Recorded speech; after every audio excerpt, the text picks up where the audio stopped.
Hey guys, Andy here. So I've got myself a new laptop basically, as you might notice from the video title. It's the Dell Vostro 7510. Got it in the Black Friday sales, a little more on that in a short while I suppose. Regular subscribers might remember I actually went MacBook a few years back when I was learning to code, and you have to have a MacBook, or a Mac I should say, to be able to write iOS apps. I've since decided, even if I'm coding, I don't want to code for iOS. I don't like Swift. Long story. I'm going to have a lot more free time next year, and I want to be able to travel, and I want to be able to take a laptop with me that I can play games on as well. So I thought, well, I need to go back to Windows really. So Black Friday came, and I was looking at Dell's deals, and it's kind of almost half price. This laptop is. I mean, they say normally 1,800 or so, and it's down to 900 and a bit, 970 maybe. Anyway, today we're just going to do an unboxing. Unfortunately, my room isn't really set. I've not got a lot of space. My room's not really set up for things as big as a laptop. But I've got a camera now looking down there, and there's specs on the screen, and you guys here. So let's see how it goes.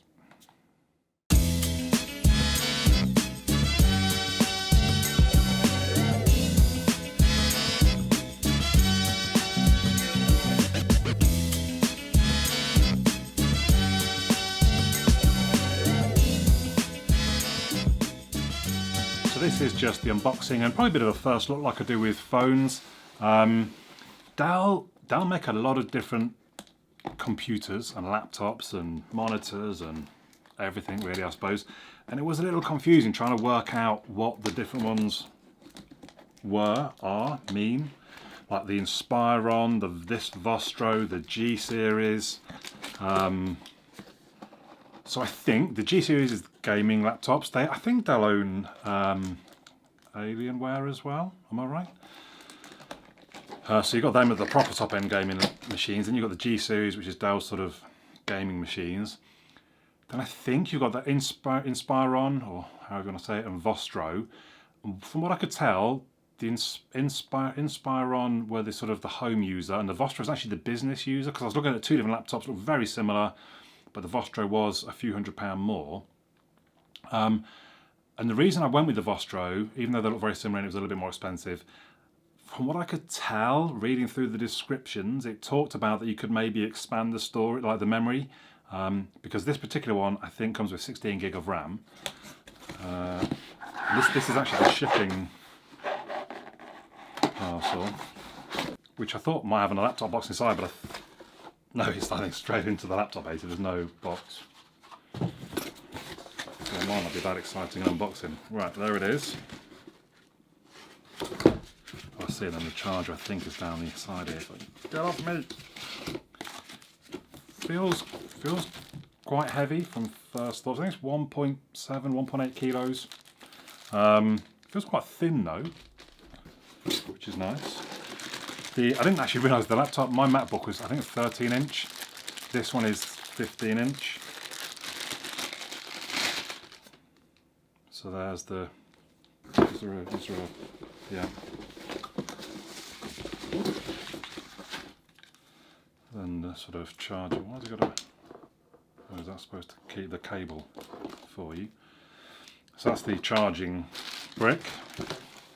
I don't think there's maybe some paperwork in there, we won't worry too much about that. I'm not looking for instructions or anything necessarily. So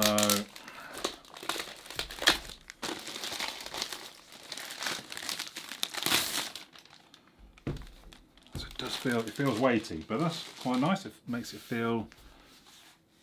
Again, some of the things I read said that they felt that the Vostro was just that slightly better build quality than the Inspiron.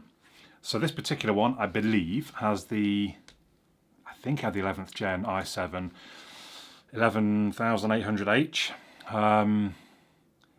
24 meg cache. I think that's the one.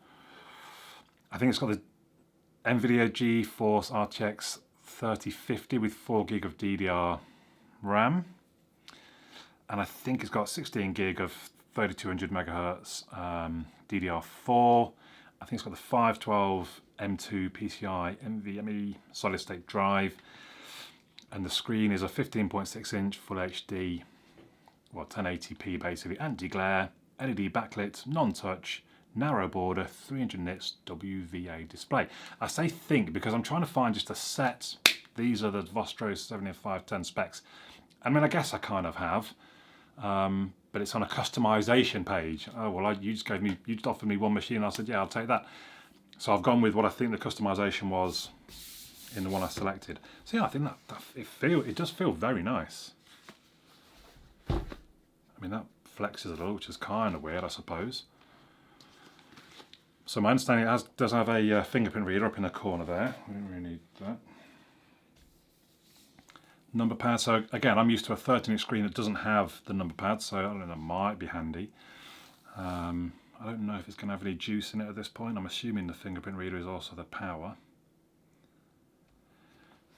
So it might be I've got to plug it in and charge. Let's have a bit of a look around the outside. So on the one edge here, I think that's the power. It's either the power or a headphone jack. No, because the headphone jack is over on the other side. I don't know which camera's best to show you these things on. Let's start on this side though. So power, HDMI, USB Type A, USB Type C, and it looks like a reset buttony switch there. I don't think, no, nothing on the back, nothing on the front.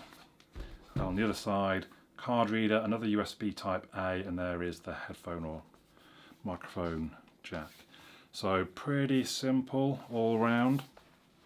So I guess at this point, keyboard feels nice enough, and it does have, you know, the bezels look quite thin. I'll be interested to see how the speakers sound. So I think at this point I'll get it charged a bit, I'll get it booted, I'll get it sort of running. Maybe I'll even install Overwatch. So I mean, all I really want it for is Overwatch and maybe video editing. So I'll maybe install a few things. It's just turned 4 p.m. So before the day is out, I will come back just to give you kind of a bit of a look at the sort of my first impressions of it, I suppose, really. So let's see how we go. So I've got things set up and installed, and I've had a little bit of a play around with it. It's actually just installed Windows 11, which I've not used at all before. I haven't really got any thoughts on that just yet because I've not really been using it yet. But yeah, all in all, I really like it. Fingerprint reader, no problems at all, straight in. And it generally seems pretty fast and snappy.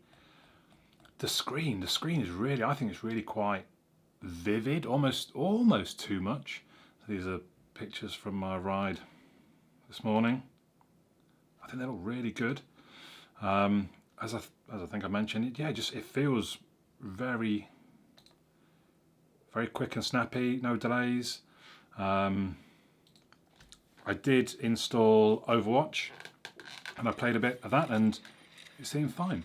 I think the screen is 60 Hz. I don't know if I'm supposed to lock the frames per second, but it was on ultra settings and it coped just fine. I think I was having, 60 or 70 frames per second. I even had a bit of a go playing a hit scan, playing Soldier, which I didn't think I would probably want to do on a laptop, but actually it was coped really well. It looked really good. It sounded good. The speakers are quite interesting in that I think they're great for gaming. I watched a couple of YouTube videos that sound very good. I played some music though, and you do really notice there is no bass at all. So I've got a few clips that you can sort of listen to.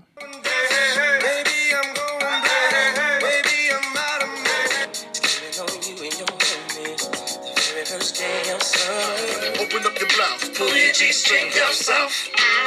Back out in the parking lot. So I think they're generally sufficient for what you're doing. The keyboard is backlit. I think it's got light sensors in. I don't know how visible it's going to be. I tried to film me changing the...